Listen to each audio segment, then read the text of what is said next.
வழுவூர் பெருமாளின் மோகினி அவதாரத்தோடு தொடர்புடைய திருத்தலம். இந்த திருத்தலம் சிவாலயம். பார்ட் 1 வீடியோல மோகினி அவதாரத்தோடு தொடர்புடைய தகவல்களை பார்த்தோம். இது பார்ட் 2 வீடியோ.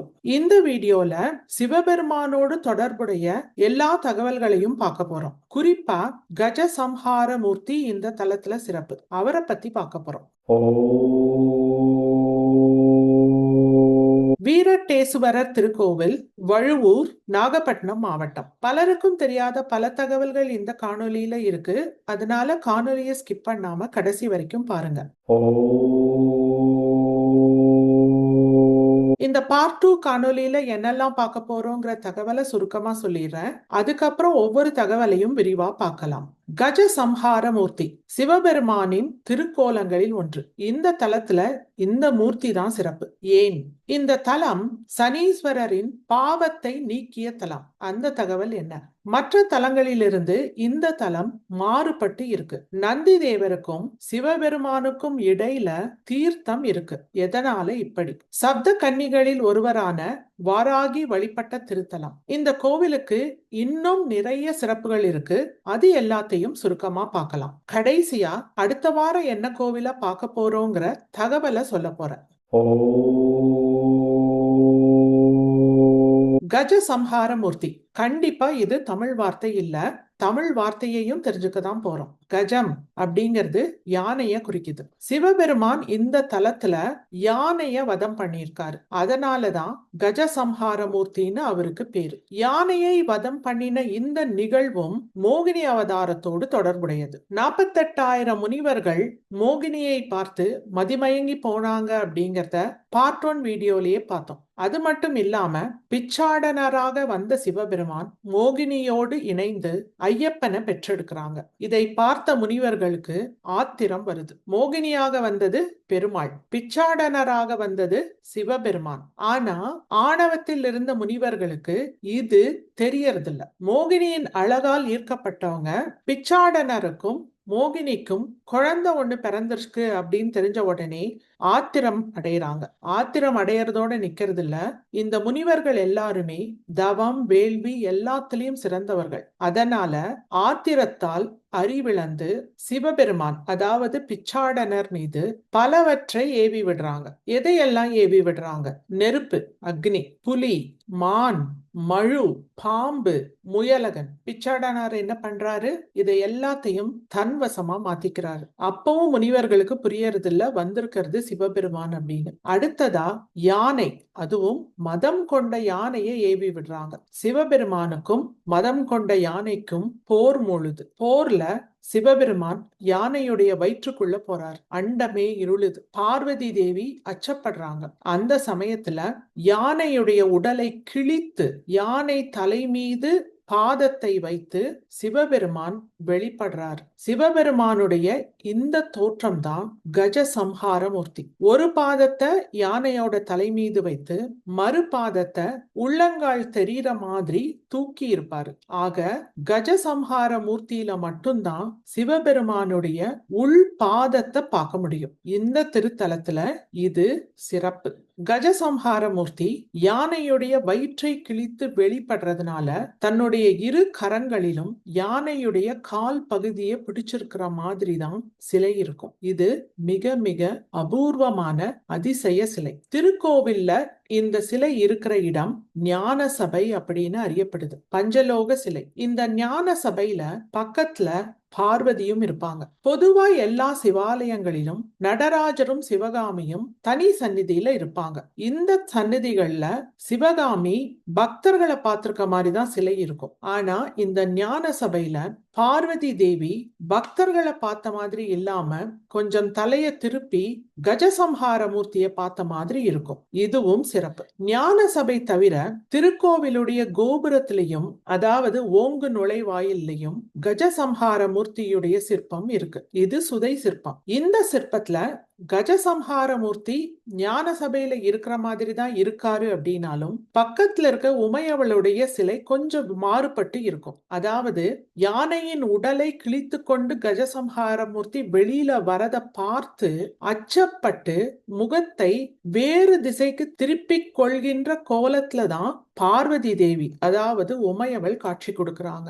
அது மட்டும் இல்லாம பார்வதி தேவியுடைய இடுப்புல சின்ன குழந்தையா முருகப்பெருமான் இருக்காரு. அப்பா மறுபடியும் வந்திருக்காருங்கிறத அம்மாக்கு காமிக்கிற மாதிரி ஒரு விரலை மட்டும் நீட்டி அப்பாவை சுட்டி காட்டுற கோலத்துல குழந்தை முருகன் காட்சி கொடுக்கிறார். இதை அமைத்த சிற்பி இந்த புராண நிகழ்வை அப்படியே தத்ரூபமா கொண்டு வந்திருப்பார். இந்த கோவிலுக்கு போயினீங்கன்னா ஞான சபையில இருக்கிற மூர்த்திகளையும் பாருங்க, அதே மாதிரி சுதை சிற்பமா ஓங்கு நுழைவாயில்ல இருக்கிற சிலையையும் பாருங்க. அற்புதமான சிற்பங்கள். இந்த தலத்துல கஜசம்ஹார மூர்த்தி சிறப்பு அப்படின்னு சொன்னாலும் மூலவர் இவர் இல்ல. மூலவருடைய தகவலை இன்னும் கொஞ்ச நேரத்துல பார்க்கலாம். சனீஸ்வரர் இந்த தலத்துல சிறப்பு. அவருடைய பாவம் நீங்கிய திருத்தலம். என்ன பாவம் அவருக்கு ஏற்பட்டது? ஒரு முறை சூரிய மண்டலத்துல சனீஸ்வரருக்கும் விக்ரம ராஜா அப்படிங்கிற அரசனுக்கும் கடும் போர் ஏற்படுது. போர்ல விக்ரம ராஜா தோத்து போயிடுறாரு. தோத்தது மட்டும் இல்லாம தவறி கீழே விழுகிறாரு. சூரிய மண்டலத்துல விழுந்த அவர் கடைசியா நிலத்தை தொட்டது எங்க அப்படின்னா இந்த திருக்கோவிலுடைய திருக்குளத்துல. போர்ல தோத்து போகிறதுங்கிறது சகஜம்தான். ஒருத்தருக்கு வெற்றி கிடைக்கும், இன்னொருத்தருக்கு தோல்வி கிடைக்கும். ஆனா போர் வரம்புகளை மீறி அந்த அரசன் கீழே விழுந்து திருக்குளத்துல வரைக்கும் வந்து விழுந்துடுறாரு. அந்த வரம்பு மீறினதுனால சனீஸ்வரருக்கு தோஷம் ஏற்படுது, பாவம் சேருது. தன்னுடைய தவறை உணர்ந்த சனீஸ்வரர் வழுவூர்ல இருக்கிற திருத்தலத்துக்கு வந்து சிவபெருமானை நோக்கி வணங்குறார். பாவத்துக்கான மன்னிப்பை கேட்கிறார். சனீஸ்வரருடைய தோஷத்தை நீக்கி பாவத்துக்கும் நிவர்த்தி கொடுக்கிறாரு சிவபெருமான். சனீஸ்வரருடைய பாவத்தினால் அவருக்கு ஒரு கால் முடமாகுது. இந்த நிகழ்வுகள் எல்லாமே வழுவூர் திருத்தலத்தோடு தொடர்புடையது. சனீஸ்வரரின் பாவத்தை நீக்கியவர் அப்படிங்கிற சிறப்பு இந்த தலத்து மூலவருக்கு இருக்கு. வேற எங்கேயும் பார்க்க முடியாத வண்ணம் சனீஸ்வரர் இந்த திருத்தலத்துல வில்லோடு காட்சி கொடுக்கிறார். கையில வில்ல பிடிச்சிருக்கார். எதனால இந்த கோலம்? விக்ரம ராஜாவோடு போர் புரிந்து அதனால ஏற்பட்ட பாவத்தை நீக்கணுங்கிறதுக்காக போர்க்களத்திலிருந்து சிவபெருமானை பார்க்க வந்திருக்கார். அதனாலதான் கையில வில்லு இருக்கு. அருமையான சிற்பம். இந்த கோவிலுக்கு போனீங்கன்னா கண்டிப்பா சனீஸ்வரர் கையில இருக்கிற வில்லையும் ஞாபகமா பாருங்க. மத்த எந்த திருக்கோவில்லையும் இல்லாத ஒரு அதிசயம் இந்த திருத்தலத்துல இருக்கு. கோவிலுக்குள்ள நுழையும் போது முதல்ல ஓங்கு நுழைவாயில் ராஜகோபுரம் இருக்கும். அதை கடந்ததுக்கு அப்புறம் நந்தி தேவர் இருப்பார். நந்தி தேவருக்கு அடுத்ததா ஈசான தீர்த்தம் அப்படிங்கிற மிகப்பெரிய குளம் இருக்கு. இந்த குளத்துல நீராடுறதுனால பாவங்கள் எல்லாம் தீரும், ஞானம் பிறக்குங்கிற நம்பிக்கை பக்தர்கள் மத்தியில இருக்கு. இந்த திருக்குளத்தை தாண்டினதுக்கு அப்புறம் ஒரு மதில் சுவர் இருக்கு. அதுல கோபுரம் இருக்காது. அதையும் தாண்டி உள்ள போனதுக்கு அப்புறம் தான் மகா மண்டபம் வரும். அதுக்கப்புறம் சிவபெருமான பார்க்க முடியும். ஆக மூலவரான சிவபெருமானுக்கும் நந்தி தேவருக்கும் இடையில ஈசான தீர்த்தம் அப்படிங்கிற திருக்குளம் இருக்கு. இந்த அமைப்பு பொதுவா எந்த தலத்திலையும் இருக்காது. அதுவும் இங்க சிறப்பு. சிவபெருமானுக்கு முன்னாடி மட்டும் கிடையாது, அம்மனுக்கு முன்னாடியும் தீர்த்தம் இருக்கு. அந்த தீர்த்தத்துக்கு சரஸ்வதி தீர்த்தம் அப்படின்னு பேரு. அந்த தீர்த்தத்தில் நீராட கல்வி கேள்விகளில் சிறந்து விளங்க முடியும் அப்படிங்கிற நம்பிக்கையும் பக்தர்கள் மத்தியில இருக்கு. திருக்கோயில பலரும் பல காலகட்டத்திலையும் கட்டியிருக்காங்க. சோழ மன்னர்களுக்கும் தொடர்பு இருக்கு. குறிப்பா சொல்லணும்னா 2ஆம் ராஜராஜ சோழனும் 3ஆம் குலோத்துங்க சோழனும் திருக்கோவிலுக்கு திருப்பணி பண்ணியிருக்காங்க. இதுல 3ஆம் குலோத்துங்கன் சோழன் காலத்துலதான் அம்மன் சந்நிதி கட்டப்பட்டிருக்கு. அவரு தான் கட்டியிருக்காரு.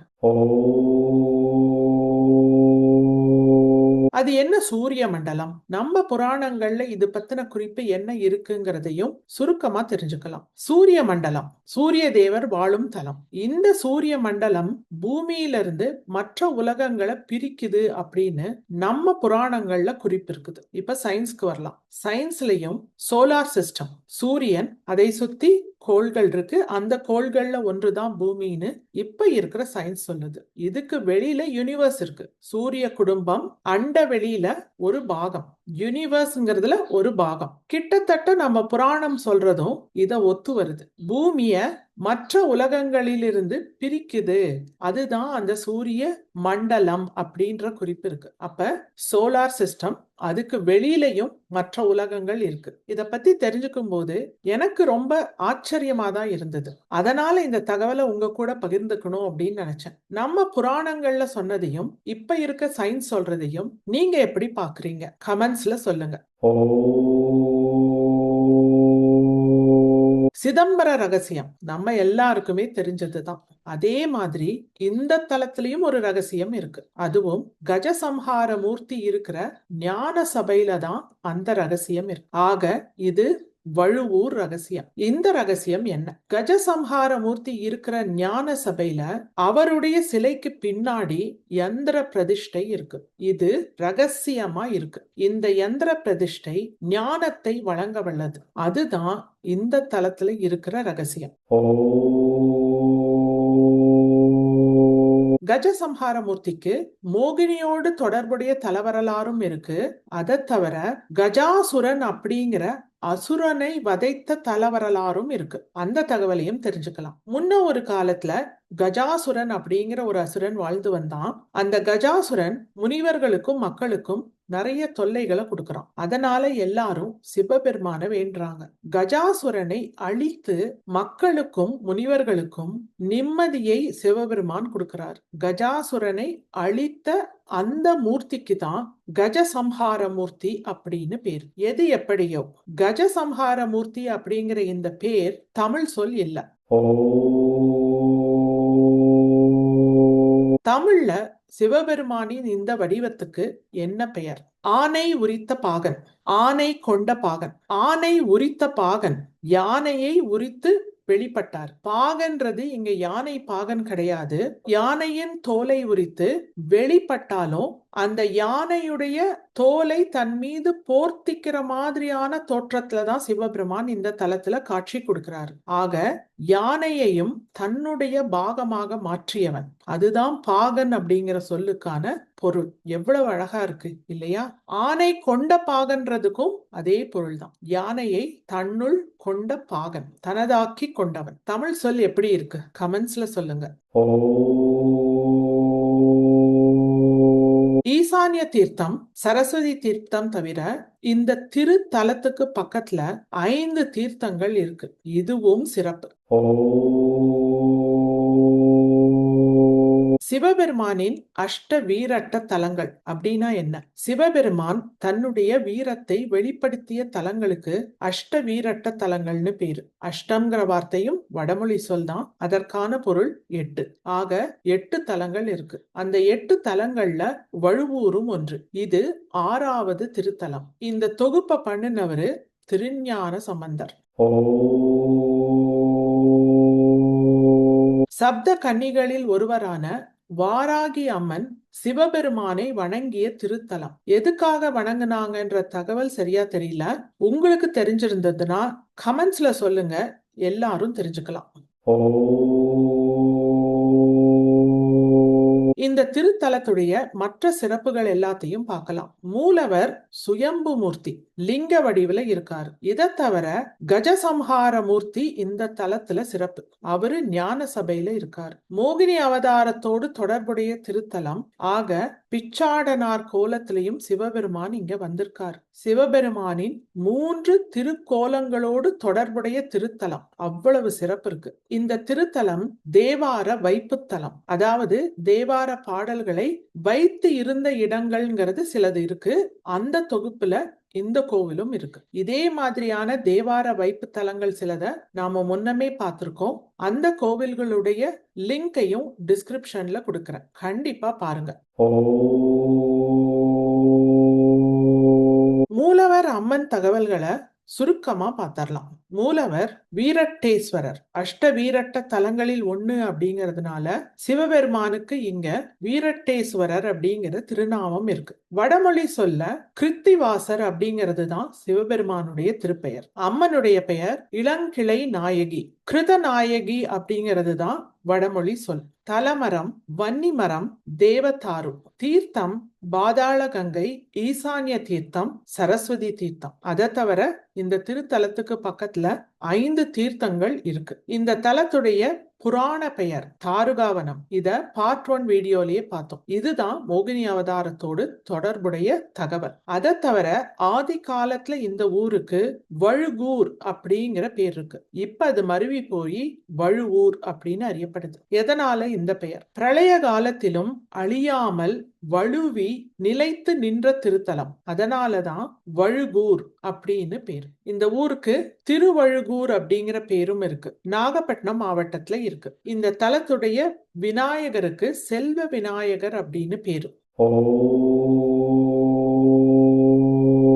இந்த திருக்கோவில்ல 15 கல்வெட்டுகள் கிடைச்சிருக்கு. மூலவருக்கு கல்வெட்டுகள்ல இருக்கிற பெயர் என்ன அதையும் தெரிஞ்சுக்கலாம். வீரட்டானம் உடையார் வழுவூர் நாயனார், இந்த பேர் தான் கல்வெட்டுல இருக்கு. அதை தவிர இந்த ஊரோட பெயர் வழுகூர் அப்படின்னு பொறிக்கப்பட்டிருக்கு.